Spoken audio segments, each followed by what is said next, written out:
Cette émission vous est présentée en partenariat avec la Bourse de Casablanca.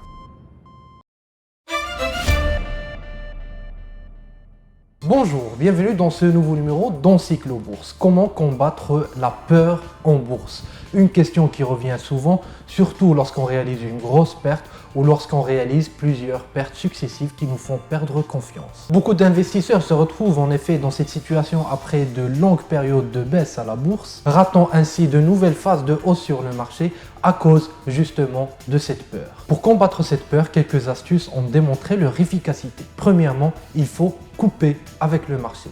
Prendre une semaine, un mois, une année, tout dépend de l'investisseur, s'occuper d'autre chose et laisser le cerveau s'aérer. L'une des astuces les plus efficaces consiste à réduire extrêmement la taille de ses positions. Les réduire, mais comment? Il faut en effet baser toute sa stratégie sur la perte acceptable. Cette stratégie consiste à fixer au départ le niveau de perte qui est psychologiquement acceptable, 500, 1000, 1500, 10 000 dirhams, tout dépend de l'investisseur, et ensuite calibrer sa position en fonction de cette perte. Nous connaissons le montant en dirhams des pertes que nous allons réaliser, nous connaissons le prix d'achat. Cela nous permet de déterminer où placer son stop loss. Il ne reste plus qu'à rentrer sur le marché sereinement. Mais pour que cette stratégie fonctionne, il faut aller vers des valeurs les plus liquides possibles pour justement réaliser ce niveau de perte déterminé à l'avance si le marché se retourne contre nous. Si l'investisseur ne retrouve pas d'opportunité réelle sur des valeurs liquides, il pourra alors se tourner vers des valeurs un peu moins liquides, mais à ce moment-là, il faudra à nouveau réduire la taille de la position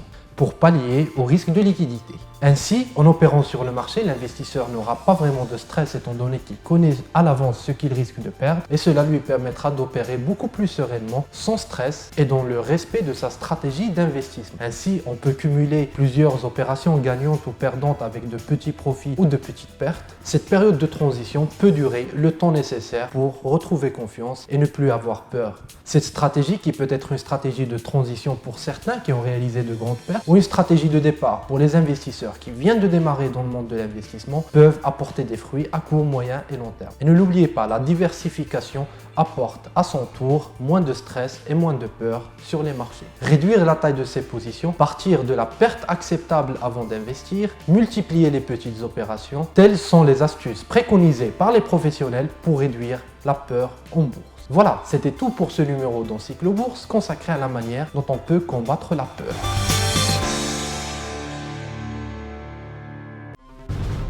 Cette émission vous a été présentée en partenariat avec la Bourse de Casablanca.